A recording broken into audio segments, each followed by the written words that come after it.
We did a dead internet theory coverage video 3 years ago.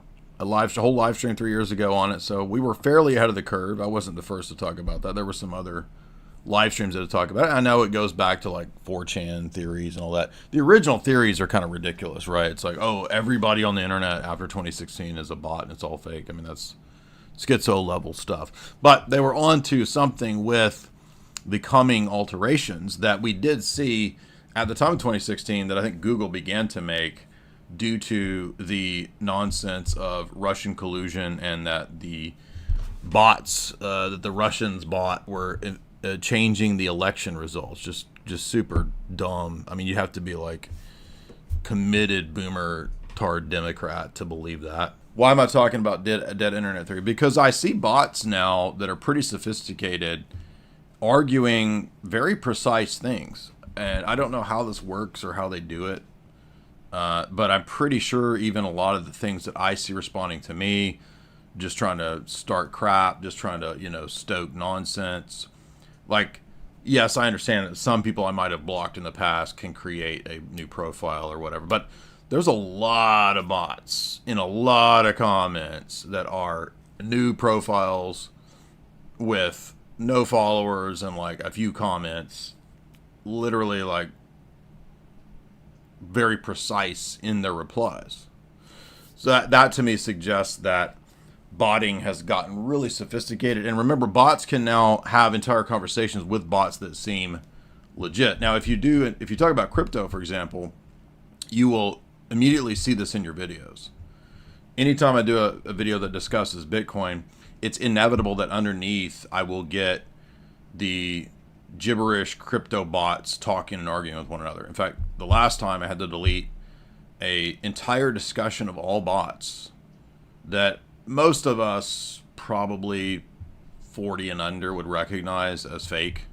Boomers would believe this. They'd be in there trying to argue with the crypto bots. Like, I can't get the Bitcoin out of my Game Boy. How do I get the Bitcoin out of the Game Boy and into the ATM to get the Bitcoin dollars out?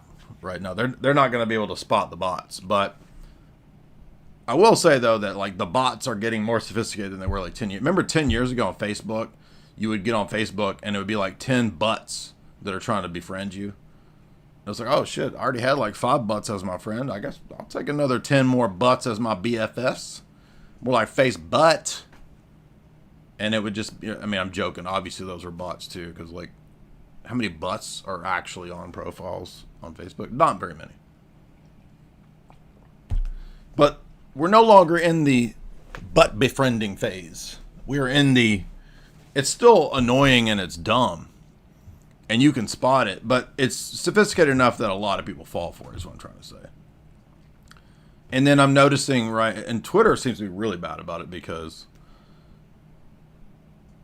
remember for a while there, for like a year, as soon as you put anything up, it's like the OF bots were immediately there posting gibberish and butts and prawn. And now I get the crypto bots on my Twitter too, immediately pushing gibberish, scam coins, and whatever else. So they changed the algorithm in 2016.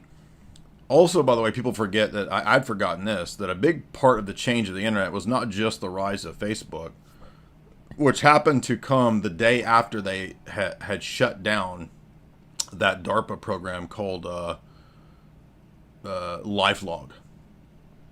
So LifeLog was this tracking and tracing post 9/11 gibberish nonsense that people forget that was pioneered by DARPA, and it was then shut down because of libertarian criticism at the time the very next day. Right? Facebook premieres Facebook, and it just happens to be the privatized identical version of what the DARPA program was, right? So that was the beginning of the downfall of the classic internet that we all knew. The next phase, though, was when, I think it was around, I just looked this up, it was like, I don't remember the exact year, but it was like 2011 or 12, I think it's 2011, where Facebook decided to institute an algorithm that was no longer going to show you your friend's post, but what they thought you needed to see. In other words, a version of the For You that we all love to hate now. This was the beginning also of the end, because now face butts were feeding you mainstream news that you didn't even ask for in your feed. That was the beginning of algorithmic deciding of what you need to see. And they pushed it like, oh, but it's going to be awesome because it's going to help you choose like what would be great for you. And there is a plausible element to this because, for example, if you have YouTube Music, which is actually really good, that algorithm actually works pretty good to find other selections like what you like. Right? So the idea isn't bad. It actually kind of makes sense. It saves you time in terms of like tracking down and trying to find some cool song that used to take maybe, I don't know, hours to hear something new that was cool. But the trade-off is, oh yes, you see now the algorithm will control everything. And so that then led to the next phase of the era of Trump, which became the justification for everything has to change in terms of the internet because of the Russian bots and the Russia collusion stuff. Now, we all know, as I said day one, that that was all fake and gray. Even though it's all fake and gray, all of the algorithmic destroying of the internet stayed in place. Well, of course it did, because that was just a pretense. The Trump nonsense was just a pretense for basically the destruction of the internet as we all knew it. And here's the funny part. The so-called bots that were influencing boomers to vote for Trump because of little tiny squares on Facebook that the bots were buying out of Moldova, which supposedly swung the election. Ironically, it's the same system and establishment that is flooding with bots everywhere, I believe, to create a synthetic fake and gray internet. Now, what's the basic level? Yes, there's a basic level to where your data is being sold to push ads to sell crap to you. That's like layer one that normies get to, right? If you watch a lot of YouTube videos about dead internet theory, it's a lot of soy normies and they're like, it's a conspiracy to sell you stuff. Wow, mind-blowing. Yeah, data-driven advertising. Yeah, wow. Groundbreaking. Yeah, good job, soy man. But it's really naive to think that that's the extent of dead internet theory's accuracy and purpose. It's obviously about perception management and swaying public opinion. Now, it's not all the bots directed by CENTCOM or the government or whatever. There's other players as well, right? You can go hire, if you're a crypto scammer, you can hire bots to push your scammy crypto coin. So there's a lot of different people doing this, but the botting seems to have basically taken over large portions of where we all now congregate to discuss the issues. And it will also probably be partly the justification for why we're going to have this ID verification internet that's coming. And all of the reasons that they give are not the real reasons, obviously, right? Like, so somebody asked me the other day, they said, are you going to cover the UK because it's actually undergoing a socialist collapse? That's pretty wild. I mean, that's actually, again, John Coleman, conspiracy theorist. I mean, he's been right about pretty much everything. There's a couple things that he got wrong. Okay, he was writing in the 90s as a boomer. Yeah, he's going to get stuff wrong. I don't think that, what's his name? Adorno wrote all the Beatles songs. Okay, that's over the top. But a lot of the basics that Coleman talks about are spot on. He said there was going to be massive demographic arment that would be done by design. There would be complete open borders eventually by design. He talked about a lot of stuff that would be in place by 2025. So he's spot on about that. I would say he gets a minus in terms of his predictive accuracy. And going back and reading some of his 90s books about what the technocrats have planned is really eye-opening. Anyway, So dead internet theory is seemingly about half right about where we're at right now. And there was just an article that came out a couple days ago that about half of the internet traffic they now believe is bots. And that's everything. So that's making me think, okay, view counts, likes, ad click revenue, like all this stuff is fake. I mean, it's not totally fake. Obviously, we do get an audience over here. We're getting, consistent viewership for the most part. But I noticed, for example, in the last 2 weeks, we were getting on our live streams upwards of anywhere from 30 to 50,000, and now we're back down to 20,000 on average. So, am I going to stop using AI tools? I don't use AI tools except for thumbnails. Is that what you're talking about? And actually, I'm kind of getting tired. I thought it was funny to make the preachers on the AI stuff, but I'm kind of tired of that now, so I might actually not use that. I do like listening to these spy things and the Japanese funk. But let me play you a little bit of this, and then we're going to open it up. Don't worry. Online network called Internet. Oh, that's that little mark with the A and then An online network called Internet. Oh, that's that little mark with the A and then the ring around it. At. See, that's what I said. Katie said she thought it was about. Yeah. Oh. But really, it's a revolution on the internet, the way that these people are getting the information out. Yeah, it certainly is. And the incentives of platforms are entirely towards censorship, towards taking posts down. Every Australian will be locked out of their Google account, their Yahoo account, their Microsoft account until they verify their age, which... Now, this is what's going on in the UK Commonwealth Dominion lands. They're pushing the ID verification in order to save the children. Yeah, right.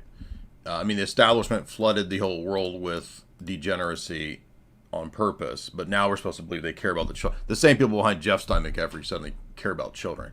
No, this is to basically get rid of the internet as we know it. So this is all part of dead internet theory. Absolutely. And the botting and the AI fakeness is also going to be part of the excuse. So in other words, the assistant, the establishment releases this junk. Now everything gets fake and gray. Oh, we don't know. Boomers can't tell if, Tupac and Elvis are standing on the moon in an AI photo with LeBron James and it looks real, and the boomers are confused. Oh, is that really LeBron on the moon? How'd they get him up there? It's AI, dude. It's not real, boomer. LeBron doesn't have 17 fingers on his left hand.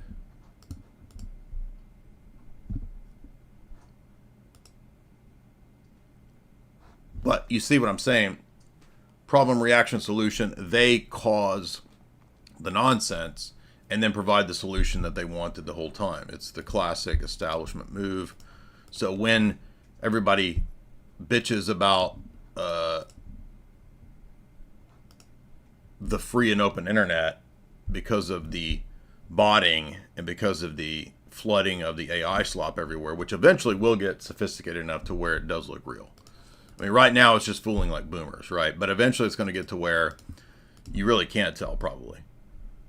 And that will, again, just be the justification to say, well, we don't know what's real and what's not real on the internet. I guess we're going to have everybody prove through identity verification and give us all your data and your information. And we'll also shut you out when you say something mean. That's coming as well, you see. So you notice that each phase of this stuff is just leading to more of what they wanted to begin with.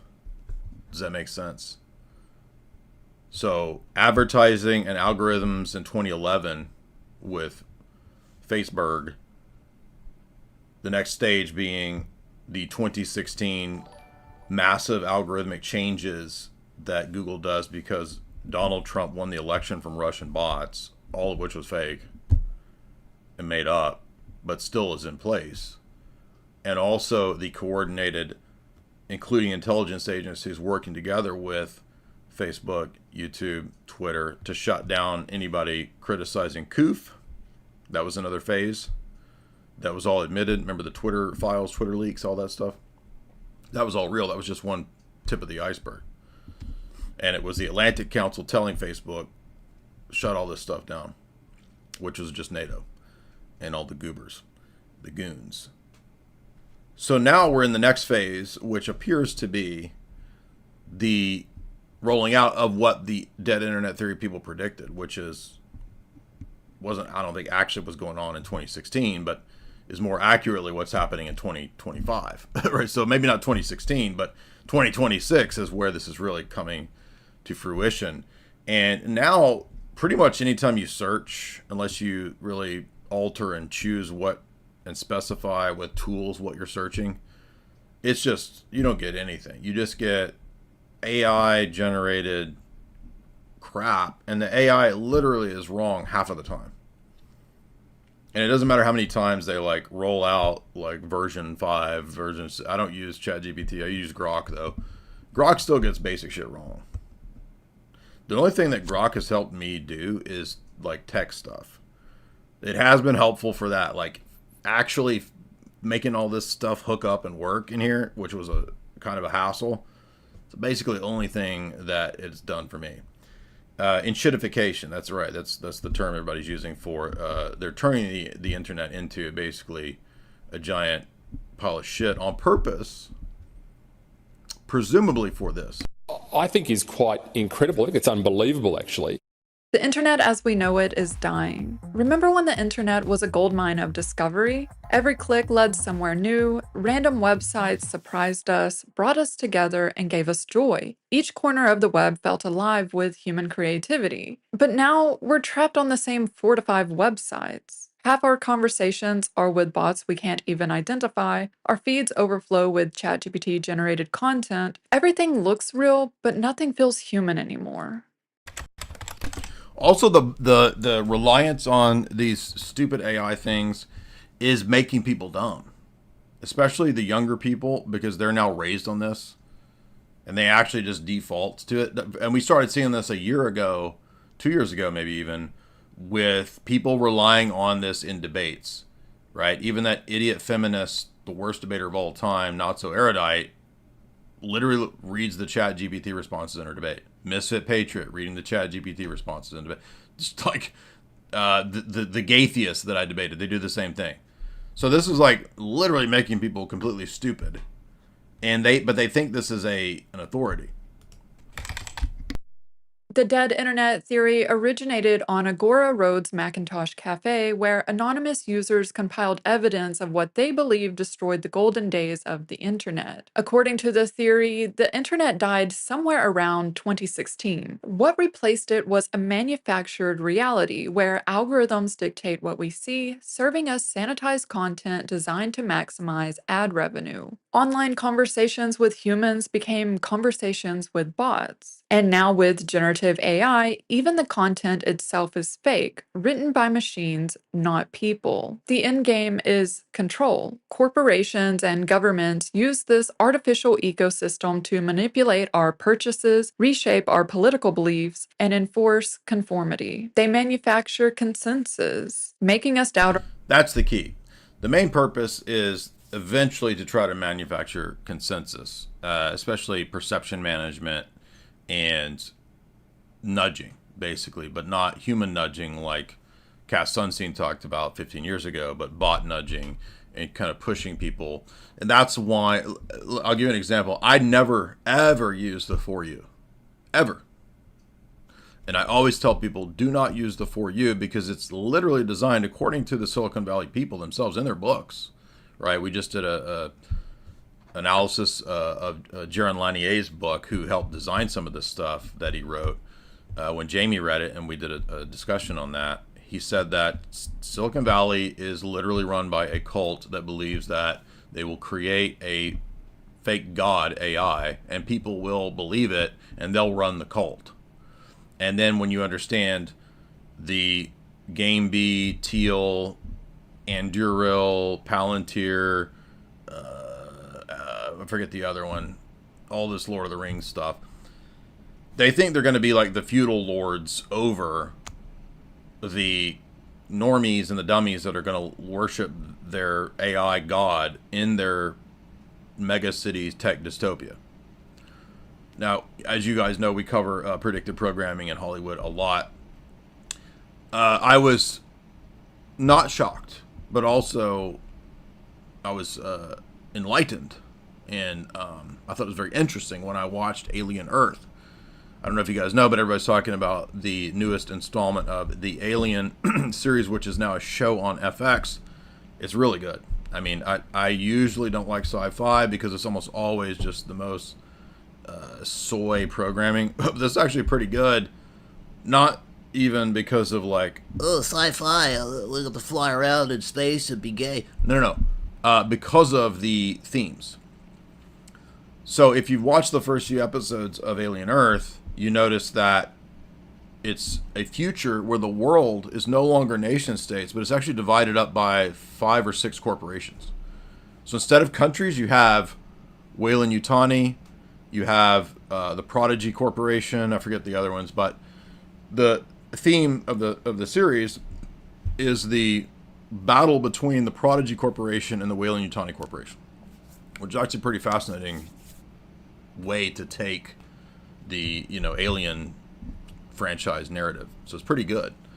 But what's interesting is that it's a battle between AI and synthetic humans and androids, and then the bioengineering works of Weyland-Yutani. So Weyland-Yutani is not as interested in AI and androids. They want to focus on the bioengineering stuff. Anyway, I just thought it was really fascinating that, the corporate elites want 6 global countries that are 6 corporations.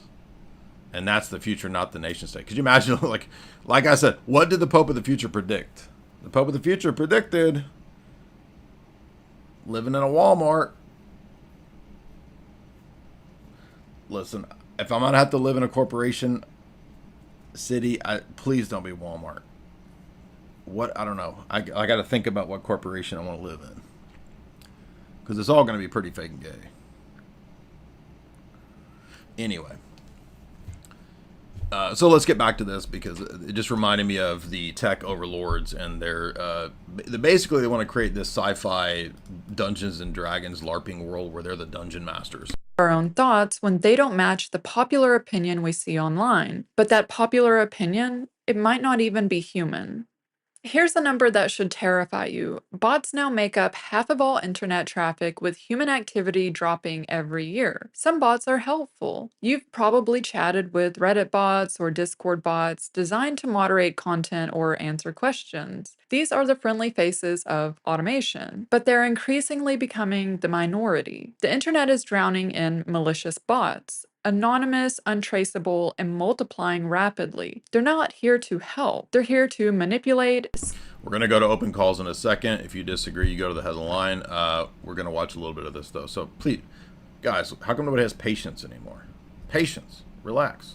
Scam and deceive. In Ireland, the situation is even worse. Bad bots account for 71% of all internet traffic. Nearly 3/4 of their internet isn't even human. They're even here in the YouTube comments. This bot is claiming it makes $230,000 every 4 weeks. 19 other bots replied, all claiming similar success. Click on any profile. There's 0 subscribers, 0 posts, account created 3 days ago.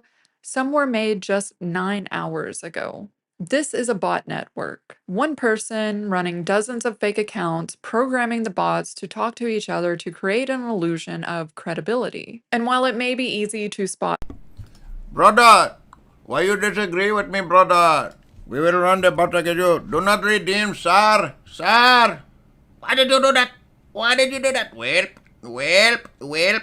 Okay, let's open it up, because I've been yapping for a long time, and we did get through some of the stuff I wanted to talk. I've been wanting to talk about dead internet stuff for like the last 2 weeks of streams. I'll give you this girl's video here. She looks like she has overall pretty good content. I've not watched all of her stuff. I've watched maybe 2 or 3 of her videos. Vanessa, she's got a good video on all this AI stuff being bad. Also, look at the video that Jamie and I did on this. Oh, here it is. Technocracy. Peter Thiel on Antichrist. This is it. And there's the dude right there. There's your wook. Your wook that tells you about the AI cult.